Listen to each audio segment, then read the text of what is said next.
रिलायंस की आज 44वीं annual general meeting हुई। ये मीटिंग वर्चुअल थी। सभी शेयर होल्डर्स वीडियो कॉन्फ्रेंसिंग के जरिए बैठक में शामिल हुए। रिलायंस इंडस्ट्रीज के चेयरमैन मुकेश अंबानी ने कंपनी के विजन और मिशन को सबके सामने रखा।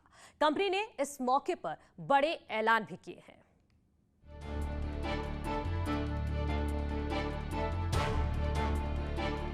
रिलायंस इंडस्ट्रीज लिमिटेड की 44वीं एजीएम मीटिंग वीडियो कॉन्फ्रेंसिंग के जरिए हुई। वर्चुअल एजीएम में रिलायंस के शेयर होल्डर्स दुनिया भर से जुड़े। मीटिंग की शुरुआत चेयरपर्सन मुकेश अंबानी ने वेलकम स्पीच से की। सबसे पहले उन लोगों को याद किया गया जिन्होंने कोविड काल में अपने परिजनों को खोया। आरआईएल चीफ ने कहा कि रिलायंस परिवार के एक एक मेंबर की सुरक्षा हमारे लिए महत्वपूर्ण है।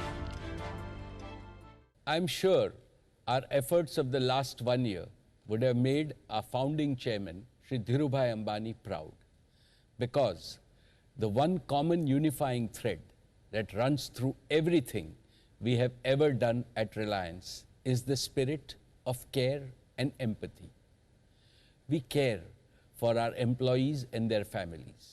We care for our customers, our shareholders, and our partners. We care for the country and the community. We care for the planet and the people. This is what the true Reliance spirit was, is, and will always be. I now invite Isha, Akash, and Neeta to tell us about our COVID missions of Reliance and the wonderful work done. Meeting में company के पिछले एक साल की performance की report दी गई। साल 2020-21 में कंपनी का रेवेन्यू 5,40,000 करोड़ पहुंच गया। रिलायंस का एबिटेडा यानी कि अर्निंग बिफोर टैक्स 98,000 करोड़ पहुंच गया। कंपनी का शुद्ध लाभ 53,739 करोड़ है, जो कि पिछले साल से 34.8% ज्यादा है। साल 2020-21 के दौरान रिलायंस ने 3.24 लाख करोड़ रुपए की पूंजी जुटाई, जो अब तक किसी भी कंपनी द्वारा जुटाई गई पूंजी से ज्यादा है। रिलायंस ने पिछले एक साल में 75,000 लोगों को नौकरी दी। यही नहीं, रिलायंस ने इसी टाइम पीरियड में 21,044 करोड़, 85,306 करोड़ जीएसटी और 3,213 करोड़ का इनकम टैक्स दिया। मीटिंग में मुकेश अंबानी ने कहा कि रिलायंस इंडस्ट्रीज ने पिछले साल एजीएम में जीरो डेट कंपनी बनने का वादा किया था, जिसे हमने मार्च 2021 में पूरा कर लिया और अब रिलायंस एक जीरो डेट कंपनी है। रिलायंस जियो 42 करोड़ कस्टमर के साथ भारत की सबसे बड़ी कंपनी बन गई है। रिलायंस गूगल ने मिलकर एक स्मार्टफोन बनाया, जो इसी साल 10 सितंबर को मार्केट में होगा। इस स्मार्टफोन में सभी फीचर्स होंगे। इसे गूगल और जियो ने मिलकर बनाया है। Today I am pleased to announce that Google and Jio teams have jointly developed a truly breakthrough smartphone that we are calling JioPhone Next.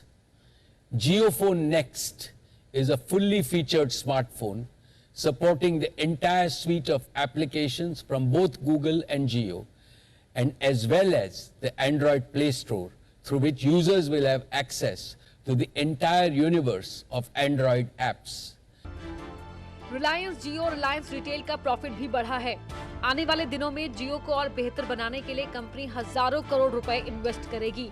AGM में मुकेश अंबानी ने कंपनी के आगामी लक्ष्य को भी सामने रखा, जिसमें जीरो कार्बन टारगेट और ग्रीन इकोनॉमिक प्रमुख था। Last year I had shared with you our vision to create the next big value creation engine for Reliance and India, our new energy and new materials business. I had also announced our 15-year commitment to become net carbon zero by 2035. Today, I am happy to present to you our ambitious strategy and roadmap for implementing this vision. 15 साल में zero carbon का target कैसा पूरा होगा, इसका plan भी मुकेश अंबानी ने सबके सामने रखा। उन्होंने कहा कि वो गीगा फैक्ट्री बनाएंगे, जिसमें solar module factory, advance battery, green hydrogen production fuel cell factory लगाएंगे। रिलायंस फाउंडेशन की प्रमुख नीता अंबानी ने कोविड काल में किए गए कार्यों के बारे में बताया। कहा कि रिलायंस फाउंडेशन ने सदी की सबसे बड़ी महामारी में देश की सेवा की। Reliance Foundation launched 5 missions to fight the virus. Mission Oxygen, Mission COVID Infra, Mission Anna Seva, Mission Employee Care, and Mission Vaccine Suraksha. Let me start with Mission Oxygen. As you all know, India faced an acute shortage of oxygen as soon as COVID cases began to surge earlier this year. Reliance swung into action on a war footing immediately. Traditionally, we have never produced medical-grade liquid oxygen. Yet, when the need arose, we repurposed our Jamnagar refinery within days to produce high-purity medical-grade liquid oxygen.